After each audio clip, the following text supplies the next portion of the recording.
seja bem-vindo ao nosso canal, que a bênção de Deus esteja sobre você hoje, nesse dia.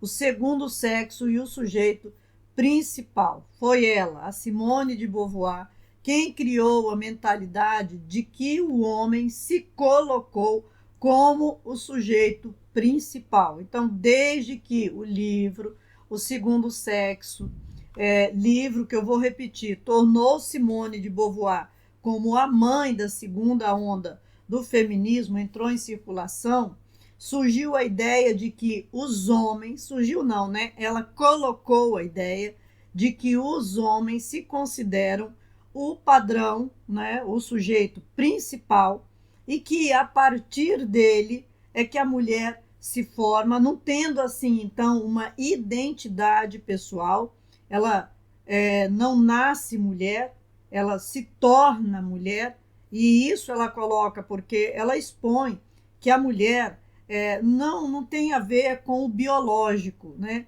Com a formação, com a geração, mas tem a ver com o que é imposto e o que é forçado a ser.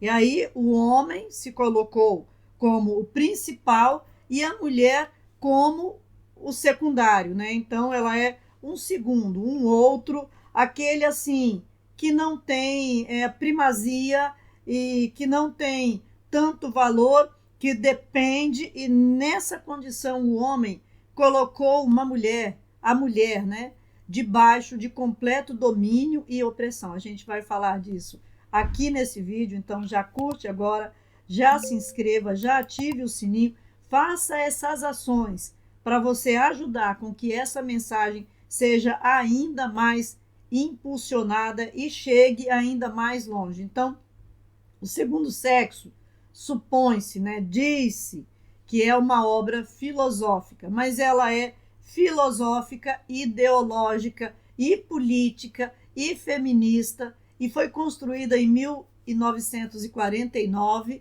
para tratar assim diretamente da mulher como aquele outro, né, o outro. O homem é o principal e a mulher é aquele outro, o segundo, o qualquer, né? Que o homem é considerado o padrão, o melhor, e a mulher é só assim, um trenzinho lá, oprimido, né? E definido a partir da diferença dela com o homem. Nós somos cristãos, nós cremos na Bíblia como palavra de Deus, e a gente sabe que Deus não colocou ninguém numa posição melhor e o outro numa posição pior.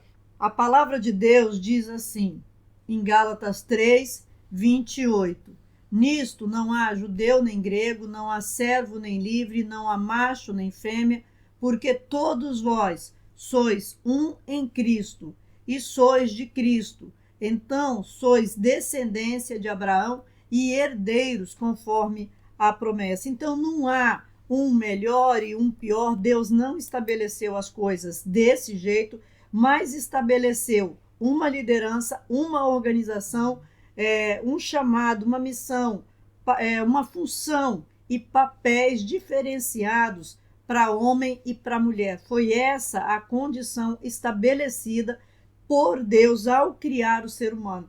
Então, o papel da mulher não é menos importante, até porque eu creio que o nosso papel, se a gente pudesse, porque a maioria das mulheres não podem, ficar em casa só cuidando dos filhos, porque hoje, nesse tempo, é quase impossível para o homem, quase não, é impossível, porque nas grandes cidades pode-se contar nos dedos um homem que pode cuidar de uma casa, manter uma casa sozinho, sem necessitar da ajuda da mulher. Então a mulher trabalha fora por necessidade e sempre foi assim historicamente, mesmo quando ela tinha que ajudar o homem nos trabalhos da roça e essas coisas assim, tudo isso acontecia. Por quê? Porque havia uma necessidade muito grande, como há hoje também nesse tempo.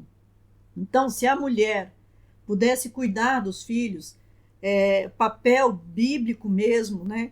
A gente vê que é o papel mais importante, porque são os outros seres humanos, os que vêm, né, depois. e aí ela iria cuidar, iria dar atenção. Essas crianças, elas iam ter uma atenção mais perto, com certeza, e é provado cientificamente que isso faz uma diferença só de 1000% na mente do ser humano. Quanto os filhos dependem da presença da mãe ali perto e de saber que o pai saiu para trabalhar, vai trazer o que eles precisam e vai voltar. A presença do pai não precisa ser tão de perto. O filho precisa apenas saber que ele está ali, cumprindo o seu papel. E só essa já traz, já supre todas as lacunas na vida do filho.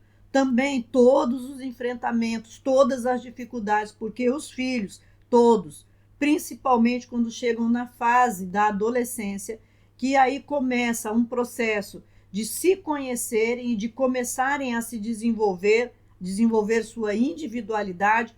Então eles começam a entrar em conflito com os pais, porque eles começam a criar uma mentalidade de fazer por si, que já é um treino para o futuro. E nisso eles querem mais liberdade para eles começarem a agir, e há esses confrontos. O pai e a mãe têm de tão somente estar preparado para saber que na adolescência vai acontecer isso e saberem lidar com isso. Por quê? Porque o pai vai ser o limite mais forte, a mãe vai ser aquela parte mais afetiva que vai chegar e vai, olha, não, cuidado, não faz assim, e que vai também intermediar entre os filhos e o marido. Então essa é a condição da mulher dentro da família. Não ela ficar do lado dos filhos e axingalhar o marido e passar junto com os filhos ser contra o marido. Não é esse o papel da mulher. Ali, nesse momento aí, é o momento dela ser a conciliadora e dela ajudar a fortalecer os limites estabelecidos pelo marido, porque esses limites que ele estabelece vão fazer diferença depois na vida moral, nos padrões mentais de desenvolvimento social, pessoal e desenvolvimento espiritual. Então precisa do homem e da mulher entender a direção, direcionamento de Deus, do porquê que o homem tem de ser essa parte, ele tem de ser esse muro, porque depois, na fase adulta, eles vão estar verdadeiramente agindo por si, os filhos vão estar agindo por si, e nisso eles vão ter maturidade e segurança que adveio do limite que foi estabelecido pelo pai e do carinho recebido por parte da mãe. Então, essa é a condição. Não é a condição que ela queria estabelecer a ideia de que tinha de haver aí essa libertação, a pessoa não tem um histórico mesmo, não tem uma razão de ser e vai viver e vai construir aleatoriamente por si, sabe? Não é essa condição. Então, o homem nunca teve a ideia de ser opressor, de ser o sujeito principal, de se colocar como sujeito principal. Foi Deus que o colocou como pilar da sociedade. O homem foi colocado por Deus como liderança para gerir. Então, não é o homem que se colocou. O ser que o criou, uma mente mais inteligente que a mente da Simone de Beauvoir, foi que criou o homem e estabeleceu padrões de organização espiritual que regem a vida humana e organizam o reino que ele criou aqui na face da terra. Agora, quem era ela? Uma mulher devassa que transmitia um padrão de felicidade e de sucesso que ela nunca teve na vida, que viveu com um homem, como eu já falei, feio de todas as formas, que a Simone tinha uma vida pessoal completamente infeliz, ela tinha vários transtornos, vários distúrbios, inclusive um deles era a mentira. Ela mentia, era compulsiva em mentia diante de todos. Ela depreciava o corpo feminino o tempo inteiro, odiava a maternidade, recriminava o curso biológico, buscou acabar com todos os valores femininos, negou a profundidade, negou a verdade do sexo biológico, que ela dizia assim, que não existe essa condição biológica da mulher nascer e de haver uma biologia que distingue a mulher, que a mulher, na verdade, era uma construção. Então, não existe mulher. Olha só uma pergunta que a Simone de Beauvoir respondeu, né? Ela foi perguntada em entrevista e ela deu essa resposta aqui, olha: não acredito que existam qualidades, valores, modos de vida especificamente femininos. Seria admitir a existência de uma natureza feminina. Então, ela não acreditava no biológico. Quer dizer, aderir a um mito inventado pelos homens para prender as mulheres na sua condição de oprimidas. A biologia, a ciência que tanto a esquerda quer colocar como Deus no lugar de Deus, né, porque eles querem banir Deus. Então aqui ela descarta a ciência, porque ela descarta a possibilidade de existir na mulher uma formação biológica.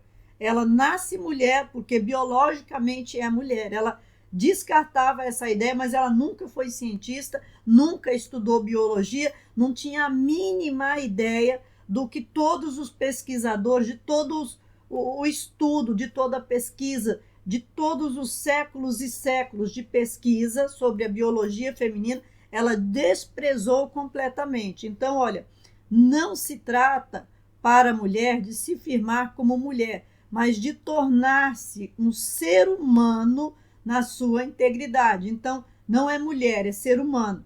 Então, você presta atenção, se mulher não existe, por que então que ela era oprimida? Por que então que o homem era mau com um ser que biologicamente não existe? Mas vamos ver mais aqui do que ela colocou no livro dela mesmo, tá? Nenhum destino biológico, físico, econômico define a figura da fêmea humana que se reveste no seio da sociedade. É a civilização como um todo que elabora esse produto intermediário entre o macho e o castrado, que qualificamos feminino. Então, o que era a mulher para ela? Nada mais que um homem, que um macho castrado. Então, não existe mulher. Existe o macho, a figura da adoração pessoal dela, o macho, e o macho castrado, que é um ser híbrido, intermediário ali, sabe? Acabou, é isso. Não existe mulher. Mas olha mais aqui. Analisando os papéis de esposa, mãe e prostituta, a feminista argumentou que as mulheres seguem vidas monótonas, fruto do cuidado da casa e dos filhos, e que elas são apenas objetos da saciedade sexual e psicológica dos homens. Então, analisando tanto o papel da mulher dentro de casa, né, a que se casou, a que está ali tudo certinho, como a que estava ali como ladona delinquente, né? Então, a outra mulher lá, que é a prostituta. Então, analisando esses dois papéis, o que ela diz? A mulher não tem vida própria. Ela segue o que foi colocado na bolha para que ela cumpra, e é uma vida monótona, e ela fica ali perdida entre os cuidados com a casa e os filhos, seguindo ali e obedecendo o padrão do marido, se ela é casada, e da saciedade sexual e psicológica dos homens, se ela é uma prostituta. Então, ela não existe, a não ser em função de ser um objeto amando do homem. Quando isso não é verdade, nunca foi verdade, a mulher é uma parte importante na sociedade, a ação da mulher, o homem deseja a mulher agradável, a mulher boa, a mulher que está do lado dele, a mulher que o ajuda e facilita para que a vida de ambos seja uma vida melhor. Não é essa condição de colocar a mulher debaixo de um jugo de opressão, nem se fosse uma coisa natural, mas não é. Homem, a relação homem e mulher é um ato espiritual, porque foi elaborado pela mente da inteligência máxima do universo, que é a inteligência infinita de Deus, da qual nenhum de nós chegou, né? Nossa, nós estamos, né, milhões e milhões de galáxias. Como que nós podemos medir a distância entre o nosso conhecimento ínfimo e o conhecimento eterno e poderoso de Deus? Olha, deixa aqui seu comentário, não sai daqui sem deixar seu comentário, também não sai daqui sem conhecer Criados para Governar, o método de Cristo, semelhante a ele, mentalidade de leão. Não sai daqui sem ir no Seja Membro e conhecer o material que a gente tem lá. A gente colocou 2 treinamentos, gente. A gente poderia ter colocado isso nas plataformas por aí para poder vender, mas não é esse o nosso objetivo. O nosso objetivo é formar homens de poder, homens que entendam a ordem de Deus. Esse é um treinamento que está lá no Seja Membro. Esse treinamento, ele fala sobre a liderança, a ordem de Deus, que lugar Deus colocou o homem e qual é o lugar da mulher, como que isso faz bem para a sociedade, faz bem para o homem, faz bem para a mulher, vai trazer todos para uma condição de desenvolvimento total em suas vidas. Isso colocando a questão de estrutura geral, mas também tem outro treinamento que é sobre a mente masculina. Então vai lá, conhece esse material e deixa Deus multiplicar esse conhecimento no seu coração. Deus te abençoe.